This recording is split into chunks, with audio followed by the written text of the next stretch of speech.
Hi guys, so this is lesson 4.6.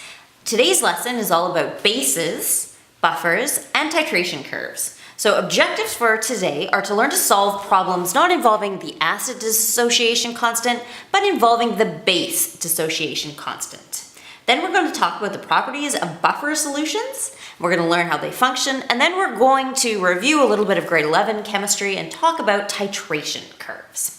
So in the last lesson in 4.5, you learned all about the acid dissociation curve.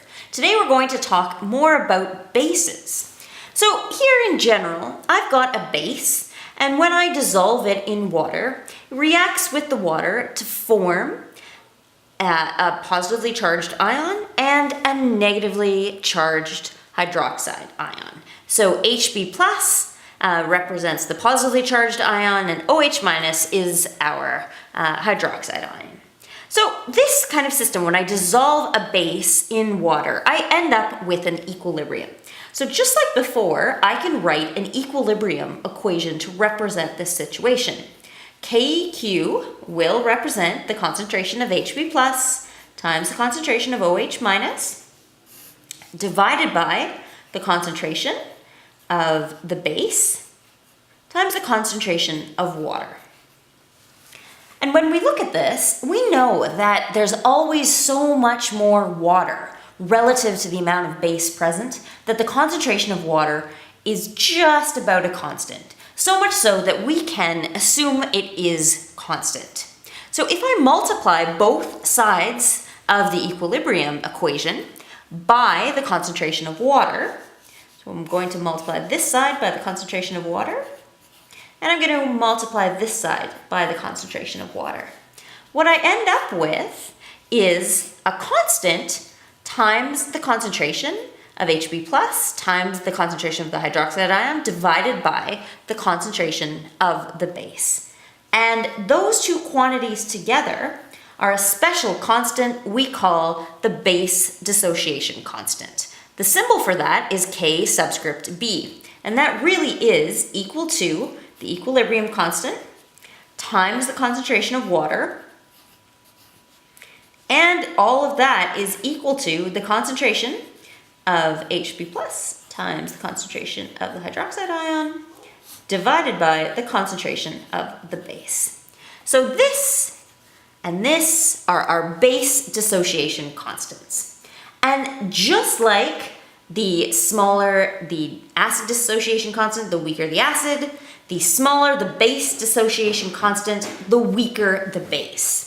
Also, just like for the acid dissociation constants, you can look these values up. They're found in tables of values. So if I look at a table of dissociation constants for bases at 25 degrees Celsius, I can see that there's a lot of variation. Ammonia is a weak base, but it's a stronger base than aniline, which has a base dissociation constant of 4.3 times 10 to the negative 10.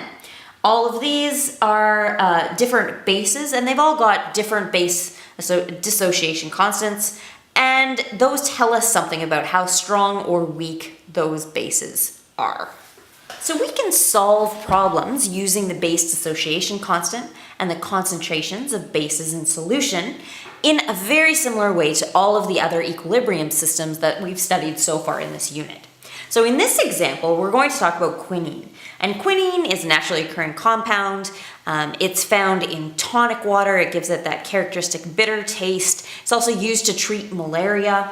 The base dissociation constant for quinine, Kb, is equal to 3.3 times 10 to the negative 6. We're asked to calculate the concentration of the hydroxide ion and the pH of the whole solution of a 1.7 times 10 to the negative 3 mole per liter solution of quinine. So we're going to tackle a problem like this in a very similar way to the way we dealt with the acid dissociation questions. So here, the first thing I need to do is write down my balanced chemical equation. Instead of figuring out what the formula is for quinine, I know that quinine is going to act as a base. So I'm just going to use the letter Q to represent quinine. It saves me looking up the actual formula for quinine. When that reacts with water, it forms an equilibrium with the positive ion, HQ plus. So that's going to represent the quinine that isn't,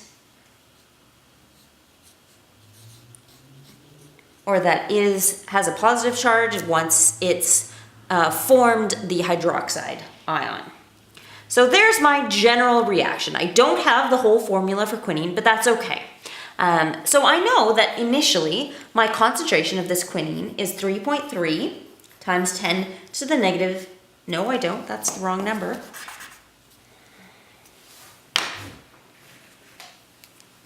I know that my concentration for the quinine is 1.7 times 10 to the negative 3 moles per liter.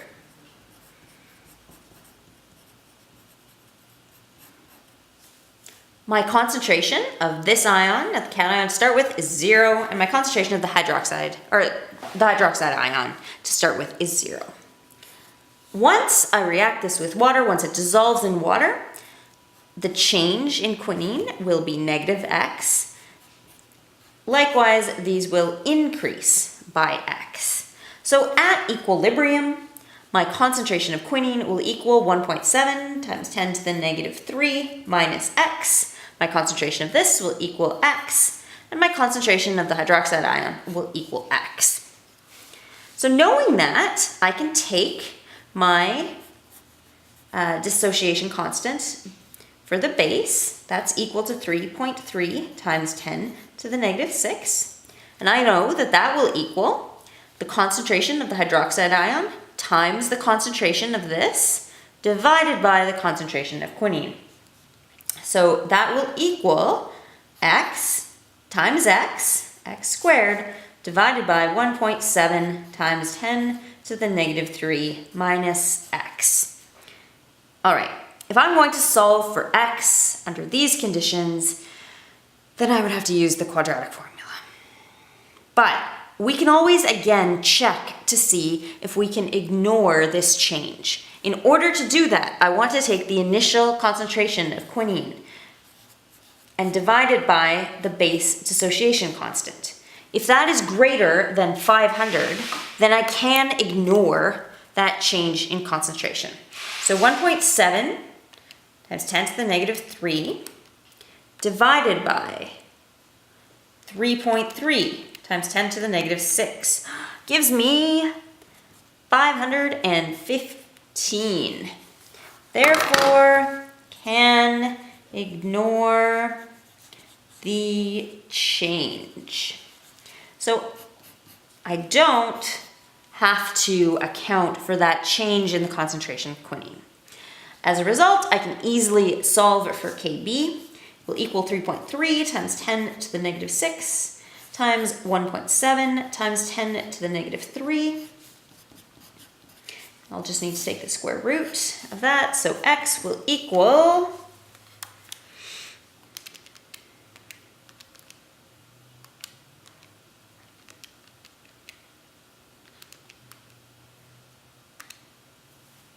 7.5 times 10 to the negative 5 moles per liter. So that means that my concentration of OH minus is equal to 7.5 times 10 to the negative 5 moles per liter.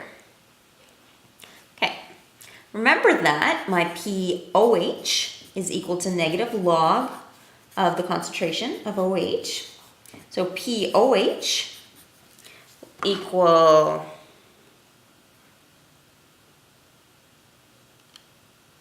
the negative log of that, so 4.13, so my POH is 4.13, which means that my pH is equal to 14 minus POH, and that will equal 9.87. So my pH of the whole solution is 9.87. If I look at that, that makes sense. This is a weakly basic solution. It should have a pH greater than 7. There's an important relationship that we need to point out between the dissociation constant for an acid and the dissociation constant for its conjugate base. Here, I've got acetic acid, that same acid that you find in vinegar. When you dissolve that in water, you form the hydronium ion, H3O+, and the acetate anion, CH3COO-. If I'm to write the acid dissociation, or the equation for the acid dissociation constant for this equation, I would write that Ka is equal to the concentration of H3O+ times the concentration of the acetate ion divided by the concentration of acetic acid.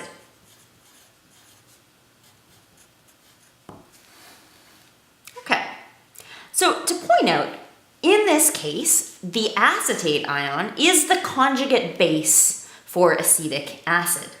If I dissolve sodium acetate in water, sodium acetate is NaCH3COO-. If I dissolve that in water, it dissociates and forms some Na+ and some CH3COO-, so the acetate ion. So when that is dissolved in water, when sodium acetate is dissolved in water, it produces this acetate ion, which reacts with the water to produce some hydroxide ion and acetic acid. So the acetate ion really is the conjugate base for acetic acid. Acetic acid dissolving in water produces acetate. Acetate dissolving in water produces acetic acid. If I'm going to write the equation for Kb for this reaction, Kb is equal to the concentration of the hydroxide ion times the concentration of acetic acid divided by the concentration of the acetate ion. Okay, bear with me here for a second. So if I multiply Ka and Kb, I get some interesting results. Ka times Kb gives me concentration of H3O+ times the concentration of CH3COO- divided by the concentration of acetic acid. And then for Kb, I'll sub this in.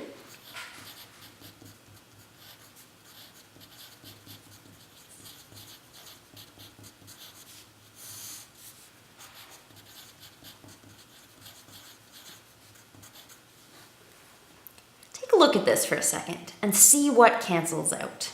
If we look at this, we see that the concentrations of acetic acid cancel out and the concentrations of the acetate ion cancel out.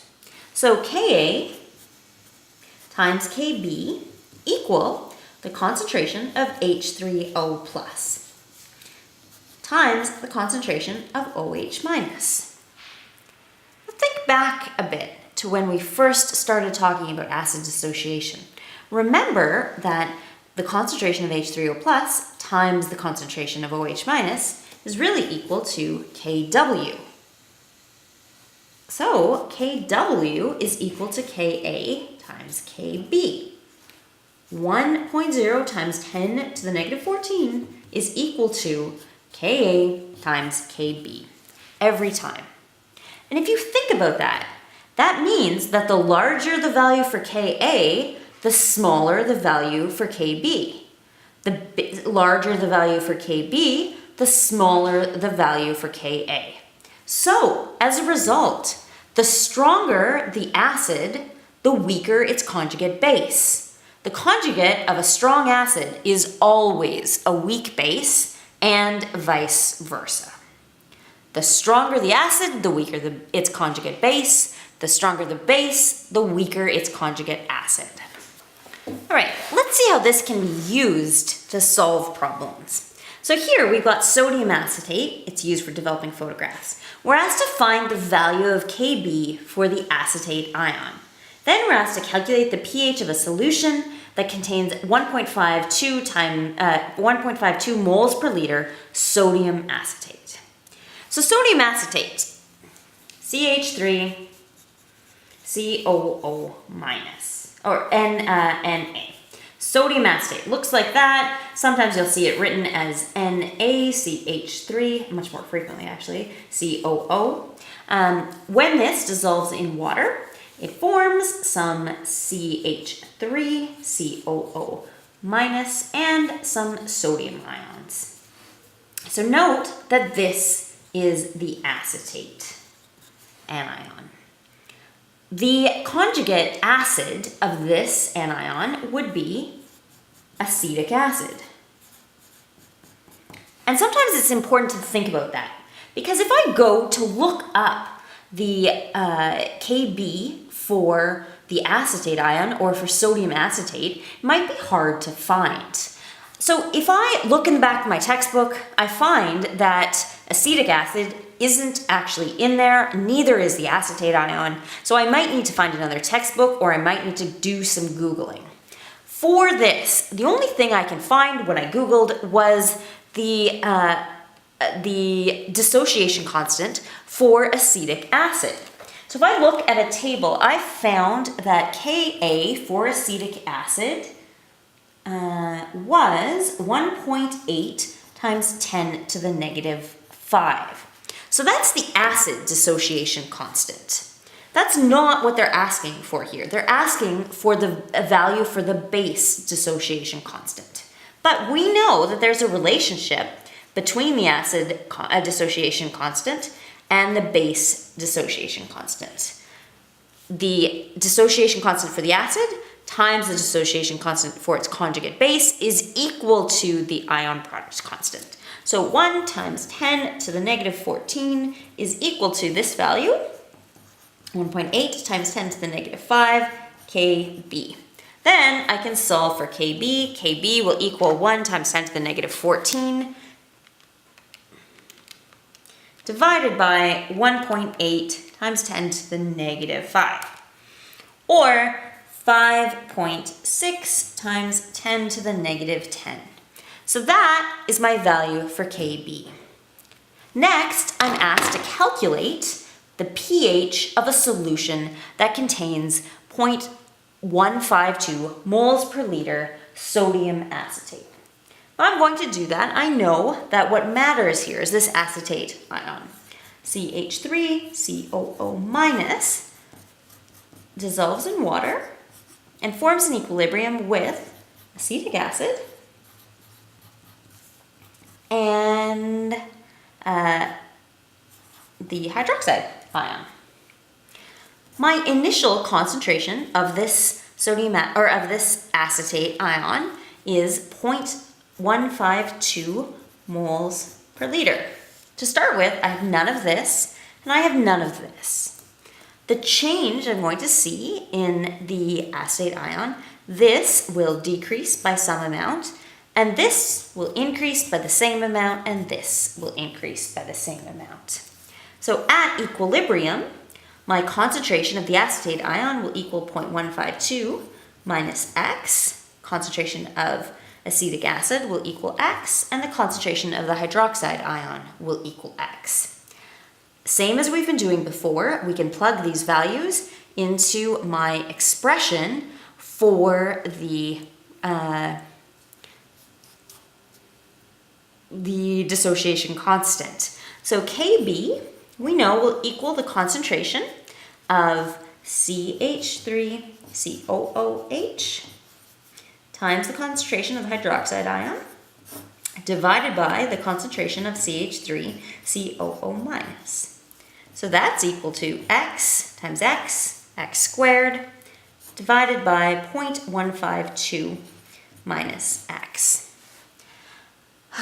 And just like before, it would be really handy if we could avoid using the quadratic formula to solve these problems. So let's see if that's possible. In order for that to be possible, the concentration of the acetate ion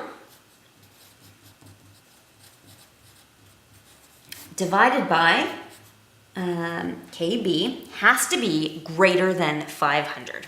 So my initial concentration, 0.152, divided by the base dissociation constant, 5.6 times 10 to the negative 10, needs to be greater than 500. It is much greater than 500, so ignore the change. That means that we can ignore this change in X here, the change in our initial concentration of the acetate ion. So 5.6 times 10 to the negative 10 will equal X squared divided by 0.152.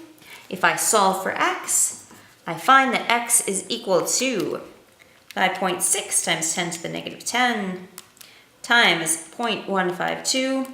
Take the square root of that, and you get 9.2 times 10 to the negative 6 moles per liter.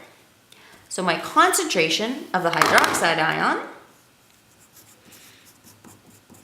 is equal to 9.2 times 10 to the negative 6 moles per liter. From that, I can find the pH.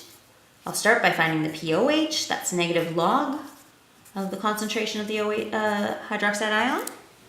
So the negative log of that is 5.03.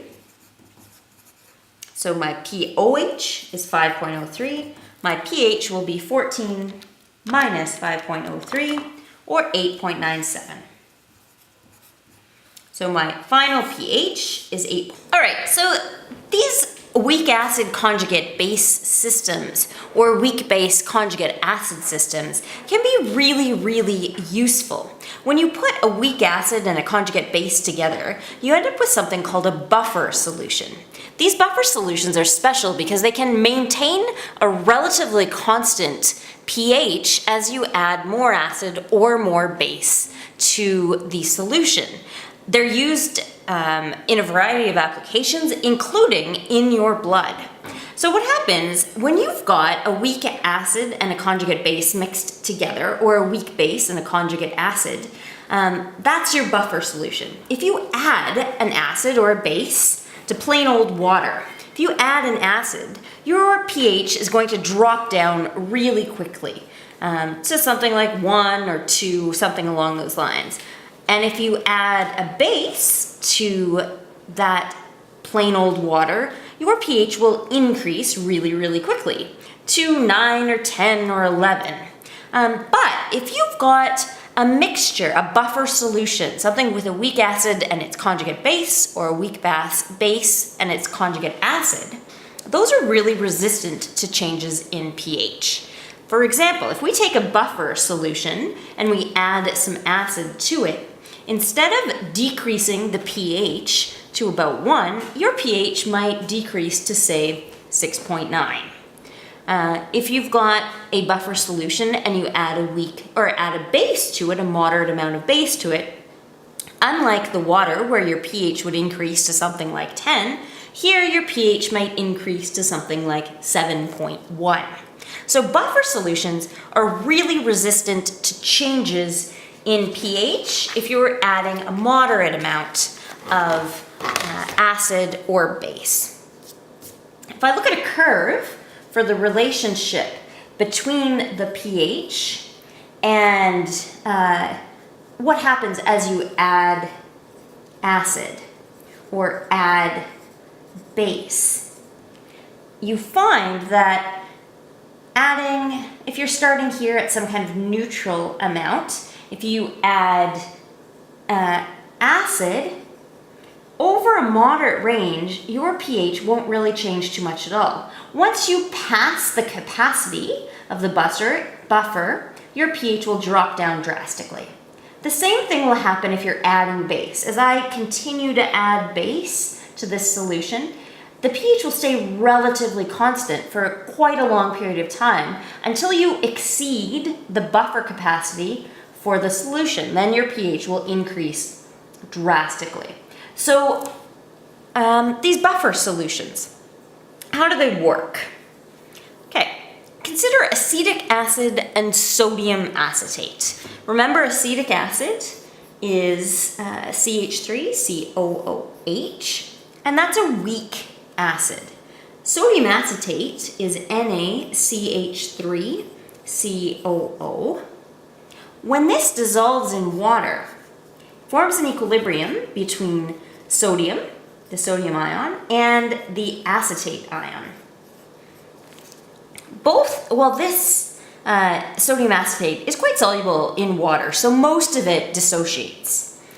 The acetic acid, however, is a weak acid, which means that while some of it dissociates to form H3O plus and CH3COO minus, the equilibrium is pretty far to the left. So if I've got acetic acid and sodium acetate mixed together in solution, it means I've got a concentration of acetic acid that's pretty high because not much of it dissociates, and a concentration of acetate that's quite high because this sodium acetate is actually quite soluble. So in my solution, I've got a lot of the non-dissociated acetic acid and a lot of the acetate ion. So here's in general what's kicking around in my beaker, what's in my solution. The acetate ion, and a lot of it because the sodium acetate is soluble, and the acetic acid. And a lot of it because it doesn't dissociate easily because it's a weak acid. So if I add an acid to this mixture, the acid will react with the acetate ion. And that will push the equilibrium to the right.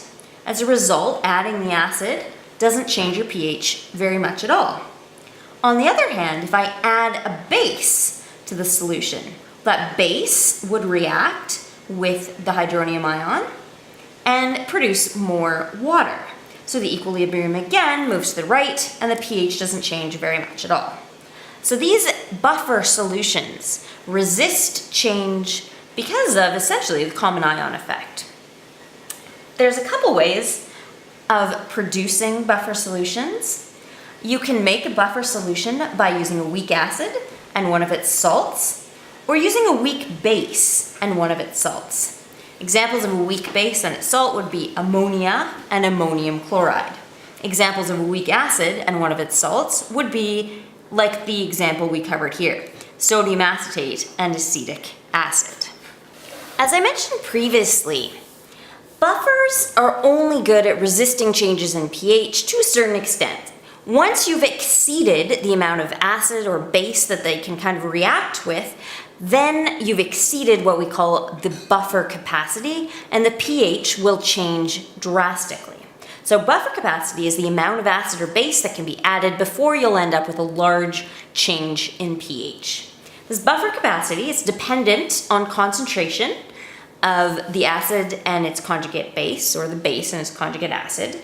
And when they're close to equal, when the concentrations of that acid and its conjugate base, or the base and its conjugate acid, are equal or close to equal, it's closer to its maximum buffering capacity. It also depends on the total concentration. A concentrated solution has a higher buffering capacity than a dilute one.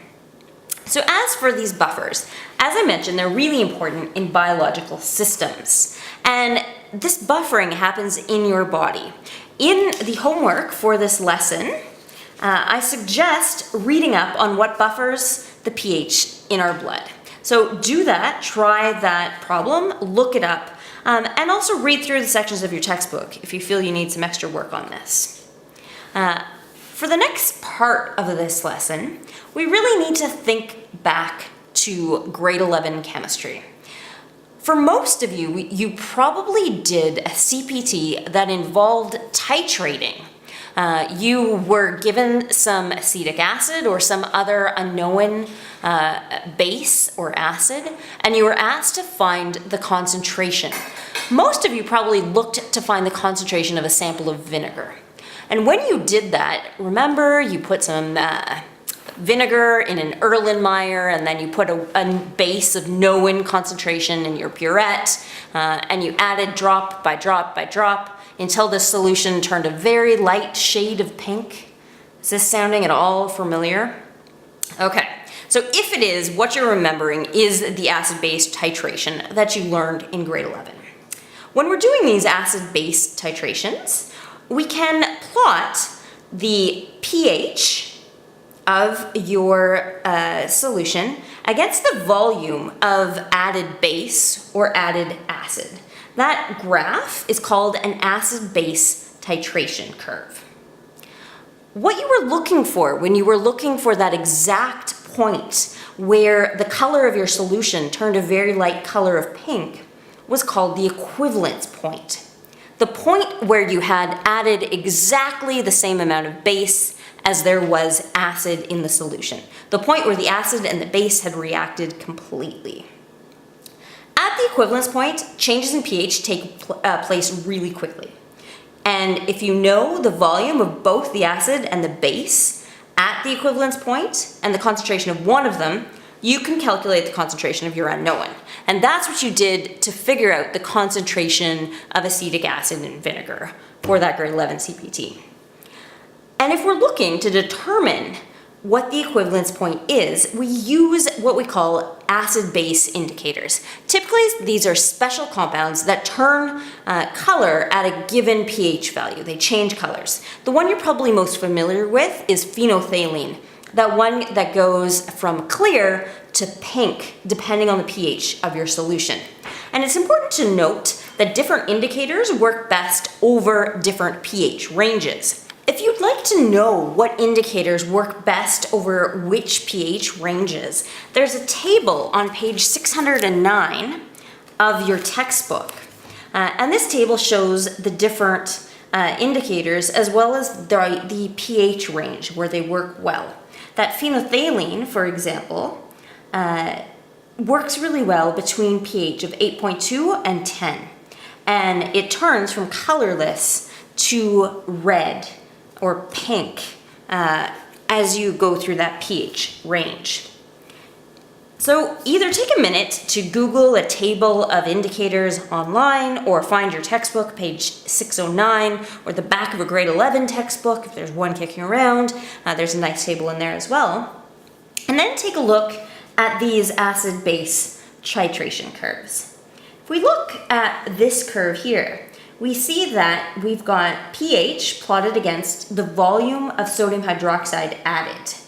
The point where the pH starts to change, the middle of this very steep section of the graph, is where our equivalence point is. So if we're trying to find an appropriate indicator for this type of system, we're looking for an indicator that changes color somewhere between pH 6 and pH 8.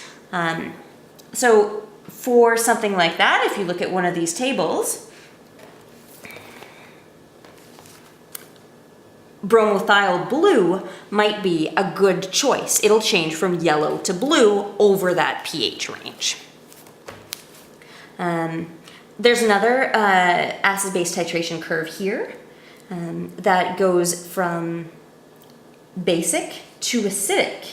Here, you're adding hydrochloric acid rather than titrating with a base. And here, again, the pH range, or the equivalence point, is about 7. So choosing something like bromomethyl blue would be a good choice of indicator. It'll change color over that pH range.